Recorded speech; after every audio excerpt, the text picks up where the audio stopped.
Hi students, in our previous lecture we discussed carbohydrates, what they are, their types like simple carbs, complex carbs and fiber, and how they provide energy to the body.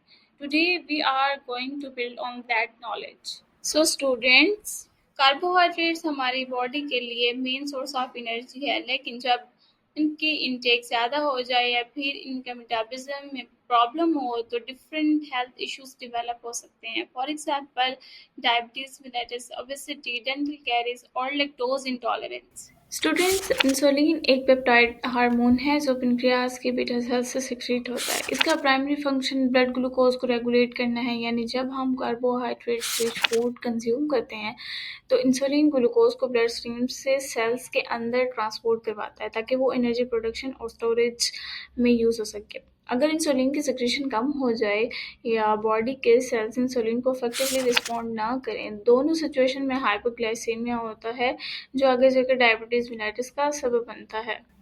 Now let's see how this disturbance in the insulin function causes type 1 and type 2 diabetes. Type 1 diabetes में body बिल्कुल insulin produce नहीं करती क्योंकि pancreas के beta cells immune system के attack की वजह से डैमेज हो जाते हैं. इसीलिए पेशेंट को लाइफ टाइम इंसुलिन इंजेक्शंस की ज़रूरत होती है, यूजुअली चाइल्डहुड और यंग एज में डायग्नोज होती है. टाइप 2 डायबिटीज़ में बॉडी इंसुलिन प्रोड्यूस तो करती है, लेकिन या तो वो इनसफिशिएंट होता है या फिर बॉडी के सेल्स उस इंसुलिन को प्रॉपरली रिस्पॉन्ड नहीं करते. ये मोस्टली एडल्ट्स में होती है और लाइफस्टाइल फैक्टर्स जैसे कि obesity, lack of exercise, unhealthy diet की वजह से होती है. So students, high intake of refined carbs जैसे वाइट ब्रेड, बेकरी आइटम्स, मिठाई और शुगरी ड्रिंक्स आपके ब्लड शुगर को सडनली स्पाइक कर देते हैं. इस वजह से इंसुलिन ओवरवर्क होती है और लॉन्ग टर्म में टाइप 2 डायबिटीज़ का रिस्क भी बढ़ जाता है. लेकिन अगर हम अपनी डाइट में होल ग्रेन्स जैसे ओट्स, ब्राउन राइस, बाजरा और फाइबर रिच फूड्स इंक्लूड करें तो ये ग्लूकोज को स्लो रिलीज करती है.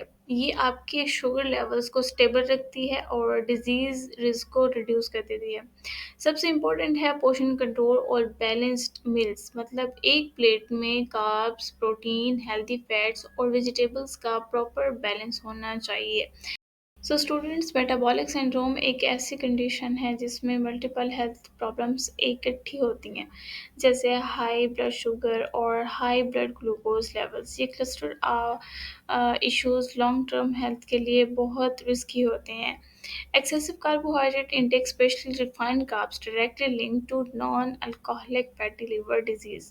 जब लिवर में unnecessary fat accumulate होता है तो वो अपनी नॉर्मल फंक्शनिंग लूज कर देता है. इन दोनों कंडीशंस का कंबाइंड इफेक्ट ये होता है कि कार्डियोवास्कुलर डिजीजेस का रिस्क बढ़ जाता है. इसीलिए controlled carbohydrate intake, whole grains का यूज़ और बैलेंस्ड मील्स बहुत ज़रूरी हैं ताकि हम अपनी मेटाबॉलिक हेल्थ को प्रोटेक्ट कर सकें. सो स्टूडेंट्स, आज हमने देखा कि डायबिटीज़ मैनेजमेंट सिर्फ एक चीज़ पे डिपेंड नहीं करता. मेडिकेशंस जैसे इंसुलिन और ओरल हाइपोग्लाइसेमिक्स ब्लड शुगर को कंट्रोल करने के लिए ज़रूरी होते हैं, लेकिन अगर पेशेंट सिर्फ मेडिकेशंस ले और अपना फूड कंट्रोल ना करे तो रिजल्ट सस्टेनेबल नहीं मिलते. इसीलिए dietary adjustment, specially carbohydrate quality और पोर्शन कंट्रोल बहुत इंपॉर्टेंट होते हैं. Whole grains, high fibre foods, low glycaemic index foods, साथ ही कंटिन्यूअस मॉनिटरिंग और patient education disease outcomes improve करते हैं, क्योंकि जब पेशेंट्स को अपने चॉइसेस और इम्पैक्ट का पता होता है तो वो बेटर रिजल्ट्स देखता है.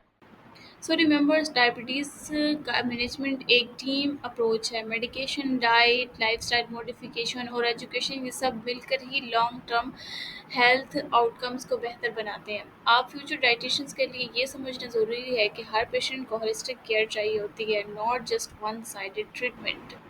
So today we have covered the basics of carbohydrates, their role, importance in the body. Next lecture में हम प्रोटीन्स को डिटेल्स में डिस्कस करेंगे, उनकी रिक्वायरमेंट्स और डाइटरी सोर्सेज के साथ. So stay tuned, keep revising your notes, and most importantly apply this knowledge in your clinical practice and daily life. Don't forget to like, share and subscribe so you don't miss the next lecture.